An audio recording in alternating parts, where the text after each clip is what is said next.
السلام عليكم ورحمة الله وبركاته. ازيكم يا حبايبي الغاليين؟ يا رب تكونوا بألف خير يا رب. كل سنة وانتم طيبين يا ربي، بمناسبة ان شاء الله قرب المولد النبوي الشريف عليه أفضل الصلاة والسلام.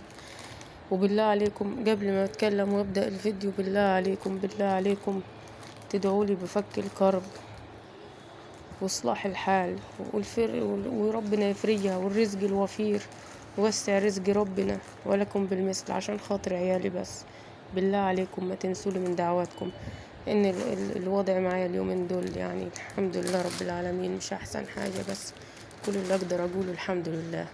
انا كده قاعدة في الطرقة برا بسبب الحرارة الشديدة، المروحة بايظة ومفيش وسيلة تهوية خالص، اتخنقنا انا وعيال. انا كنت برا بلف يعني بالمروحة عشان الاقي حد يصلحها، قالوا لي لا عوضك على الله، دي ما بتتصلحش وبايظة وهتصلح بتمنها، كمان الماتور مش موجود يعني دلوقتي، مش هتلاقيه موجود لان نوعها قديم. فاستعوضت ربنا وقلت خلاص يعني، وانا راجعة لقيت في الفرن حاجات كده اللي هو شايفينهم في على ايدي دول اللي انا ماسكاهم، فقلت ادخل على العيال بيهم افرحهم باي حاجة، لاني يعني العيال ده هي يعني شاربة المر معايا وتعبانين معايا يعني اقل حاجة بيفرحوا بيها، يعني حاجة بسيطة. المهم ان انا ادخل عليهم ايدي مليانة. المهم يعني بعد ما انتظارهم ليا وهم لوحدهم في البيت، انا عشان اعرف اصور فيديو انا ليا 7 ايام، ليا اسبوع بالظبط مش عارفة اصور فيديو.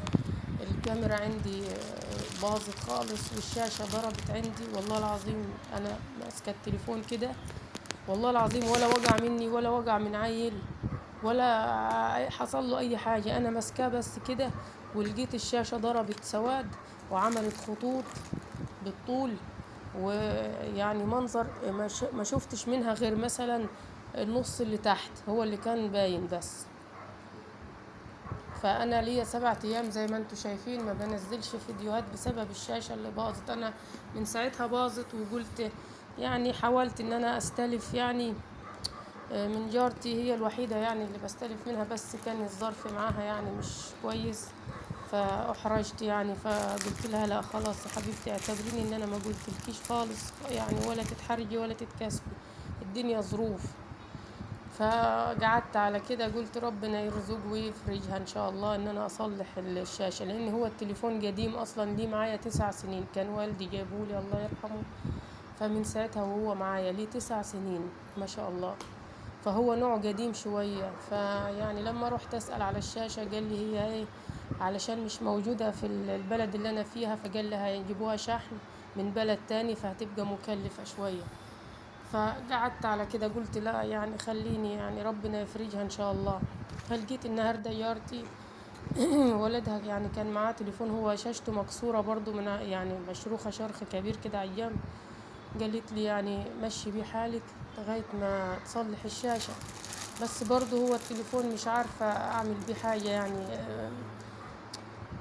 الشاشة بتاعته برضو مكسورة وخايفة يعني يحصل لها حاجة، لأن هو برضو التليفون بتاع ولدها مش كويس يعني بايظ برضو، فخايفة يحصل له حاجة تيجي في وشي أنا. فأنا بصراحة عايزة اديهولها، قلت أنا أصور الفيديو ده أتكلم معاكم شوية وأفضفض معاكم واديهولها يعني، عشان اخاف برضو لا تيجي في وشي حاجه تبوظ فيه قال انا ولا سبته العيل.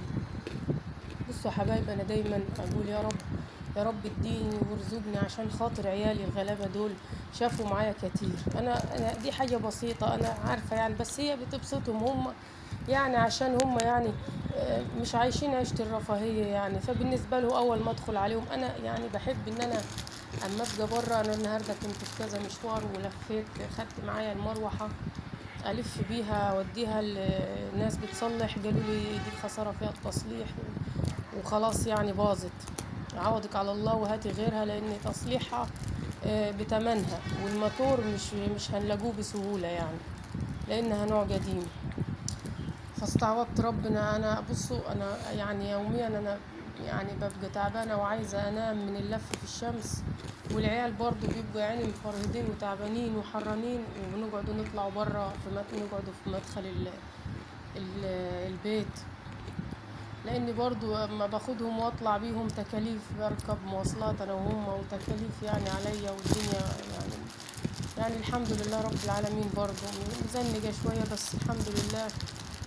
فبقعد في مدخل البيت بس برضه بيبقى الموضوع محرج، اللي داخل واللي طالع ونوسع لده ونوسع لده، فمش حلوة يعني قوي الموضوع. فربنا يفرجها يا رب، واجيب حتى مروحة. الجو نار نار نار نار، مهما اوصف يعني ربنا يجيرنا من نار جهنم. آه، دي المصلة دي يا حبايبي، بصوا بصوا المصلة دي وجمالها دي. آه، يعني بتاعت والدي الله يرحمه، يعني كان يحب يصلي عليها دايما. فيعني دي الحاجة الوحيدة اللي أنا طلعت بيها من ريحة والدي الله يرحمه. وربنا على الظالم والمفتري والطماع. أنا مش هقول غير حسبي الله ونعم الوكيل في أي حد، في أي حد خد حقي مش حقه. حد استحل تعبي وشقايا، حد استحل حقي ورزقي اللي ربنا كاتبهولي، واللي حلل لنفسه حاجة مش بتاعته. أنا بصوا يا حبايبي، أنا يعني اتظلمت كتير ولسه بتظلم كتير. يعني أنا يعني الدنيا خدت مني رجات في الظلم، والله العظيم اتظلمت كتير وكنت بسكت وأقول زي بعض وبس. يعني أنا دلوقتي في أمثل حاجة للجنيه عشان خاطر العيال دي. فادعوا لي بالله عليكم ربنا يفرجها عليا ويرزقني من واسع فضله يا رب، ولكم بالنصر. بصوا جبت بخور. انا من الناس اللي بتعشق البخور، بتعشق البخور خالص.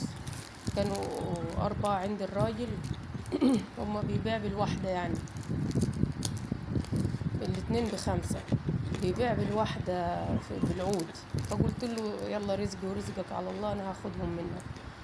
برضو اللي يقدر يفرج عن مسلم كربة، اللي يقدر يفرج عنه دين، اي حاجة يعني طالما في امكاننا ما نتأخروش. يعني اللي يقدر يعمل اي حاجة يوسع بها عن اخوه المسلم ما يتأخرش.